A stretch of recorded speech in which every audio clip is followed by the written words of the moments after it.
በሀገሪቱ ታሪክ ትልቅ ቦታ የሚሰጠው ክዋኔ በዛሬው ዕለት በሶማሌ ክልል ተካሂዷል።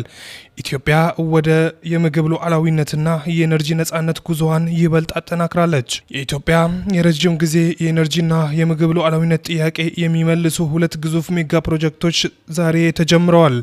ጠቅላይ ሚኒስትር አብይ አህመድ ትናንትና መስከረም 22 ቀን 2018 ዓ.ም በሶማሌ ክልል የዩሪያ ማዳበሪያ ፋብሪካና የጎዴ ነዳጅ ማጣሪያ ፋብሪካ ግንባታ በዛሬው ዕለት መሰረተ ድንጋይ አስቀምጠዋል። ጠቅላይ ሚኒስትር ይህንን ታሪካዊ ክንውን አስመልክቶ በማህበራዊ ትስስር ገጻቸው ላይ ባሰፈሩት መልእክት ዛሬ ለኢትዮጵያውያን ሁሉ የሚያኮራ ታሪካዊ ሁነት ተፈጽሟል ሲሉ ገልጸዋል። የማዳበሪያ ማምረቻ ኮምፕሌክሱ በኢትዮጵያ ኢንቨስትመንት ሆልዲንግ ኢአይኤች እና በዳንጎቴ ግሩፕ ትብብር የሚገነባ ሲሆን ሚሊዮን ቶን የማምረት አቅም ይኖረዋል። ይህ ፕሮጀክት የኢትዮጵያን የረጅም ዘመን የነዳጅ የማውጣት ፍላጎት እውን በማድረግ የሀገሪቱን የውጭ ምንዛሪ ጥገኝነት በእጅጉ ይቀንሳል። ጠቅላይ ሚኒስትሩ በዚሁ ዕለት ካስተላለፉት መልእክት መካከል ኢትዮጵያን የረጅም ጊዜ ራዕይ የሚያሳይ ሌላ ትልቅ ማስታወቂያ ሰጥተዋል። ጠቅላይ ሚኒስትር አብይ አህመድ የኢትዮጵያ ከታላቁ ህዳሴ ግድብ የሚስተካከል ለሰላማዊ አገልግሎት የሚውል የኒውክሌር ማበልጸጊያ ግንባታ